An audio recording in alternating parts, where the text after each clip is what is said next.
छत्तीसगढ़ में गोबर को लेकर एक बार फिर राजनीति गर्मा गई है। प्रदेश में जब से भूपेश सरकार ने गोबर खरीदी शुरू की है, उसके बाद से ही इसे लेकर पक्ष विपक्ष आमने सामने है। कभी गोबर खरीदी में धांधली, कभी पैसों के भुगतान में गड़बड़ी, तो कभी खाद बनाने में लापरवाही जैसे आरोप सरकार पर लगते रहे हैं। लेकिन इस बार सरकार के उस फैसले का विरोध शुरू हो गया है जिसमें किसानों को गौठानों से वर्मी कंपोस्ट खाद खरीदना अनिवार्य किया गया है। सरकार के आदेश के मुताबिक 2 बोरी वर्मी खाद खरीदने की शर्त पर किसानों को यूरिया और डीएपी दी जाएगी। इस फैसले के बाद विपक्ष को बैठे बिठाए एक और मुद्दा मिल गया है। विपक्ष इस मामले को लेकर सरकार के खिलाफ हमलावर हो गई है। बीजेपी का सीधे तौर पर आरोप है कि राज्य सरकार किसानों से 2 रुपए किलो गोबर खरीदकर उन्हें वापस 10 रुपए किलो वर्मी कंपोस्ट खाद बेच रही है, जो कहीं न कहीं किसानों के साथ धोखा है। इस प्रकार से ये गोबर उनसे 2 रुपए में खरीदा जा रहा है और उसको खाद में परिवर्तित करके 10 रुपए में उनको बेचा जा रहा है, 10 रुपए 12 रुपए में बेचा जा रहा है। तो ये एक प्रकार से उनका ही माल खरीद कर उनको ही ऊंचे दामों पर और नुकसान पहुंचाने का काम जो है केवल उनसे मेहनत कराई जा रही है। लाभ किसी और को और जिनको सरकार दिलाना चाहती है उन धनाढ्य वर्ग को लाभ मिल रहा है, लेकिन किसान आज भी ठगा महसूस हो रहा है। जितना भ्रष्टाचार लालू के यादव में चारा में हुआ था, उससे बड़ा भ्रष्टाचार छत्तीसगढ़ में गोबर में होने वाला है, ये तय है। इधर बीजेपी के आरोप पर कांग्रेस का कहना है कि 2 रुपए किलो गोबर खरीद कर उसको कंपोस्ट कर 10 रुपए में बेचा जा रहा है। ये पूरी प्रक्रिया स्व सहायता समूह के माध्यम से संचालित हो रही है। इसमें सरकार नो प्रॉफिट नो लॉस के तहत काम कर रही है।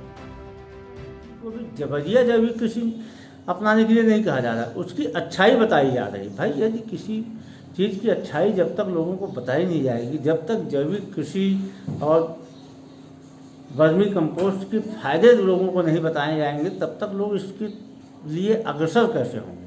तो इसलिए उसको बताया जा रहा है, लोगों को सलाह दी जा रही है कि आप रासायनिक खाद की अपेक्षा यदि जैविक खाद का उपयोग करेंगे, वर्मी कंपोस्ट का उपयोग करेंगे, तो आपके जो पैदावार है उसकी गुणवत्ता बढ़ेगी। इसके साथ ही दूसरी चीज़ होगा कि छत्तीसगढ़ जैविक कृषि की ओर बढ़ेगा, तो छत्तीसगढ़ के जो उत्पाद हैं उनको बेहतर मूल्य मिलेगा। अब भारतीय जनता पार्टी के नेता जो इस प्रकार में इसके खिलाफ प्रपंच कर रहे हैं, वो छत्तीसगढ़ विरोधी प्रपंच कर रहे हैं। इससे उनके छत्तीसगढ़ विरोधी चरित्र उजागर होकर सामने आ रहा है। सरकार के इस फरमान का किसान संघों ने भी विरोध जताया है। छत्तीसगढ़ संयुक्त किसान मोर्चा ने कहा है कि सरकार को कंपोस्ट खाद के लिए किसानों को प्रोत्साहित करना चाहिए, न कि इसे खरीदने के लिए दबाव बनाना चाहिए। कच्चा गोबर खरीद करके उसको कंपोस्ट खाद बनाने में जो लागत आती है, तो इसको शुरू में सरकार को no loss no profit basis से प्रोत्साहित करना चाहिए, तब लोग आकर्षित होंगे। लेकिन कीमत के जो डिफरेंसेस है उसको कम करना चाहिए और अनिवार्यता को ख़त्म करना चाहिए।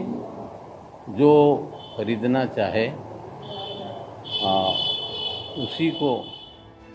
वहीं इस मामले में विशेषज्ञों का कहना है कि सरकार पहले किसानों को जैविक खाद के महत्व और रासायनिक खाद के होने वाले नुकसान के बारे में समझाए। किसानों को जबरदस्ती खाद बेचना गलत है।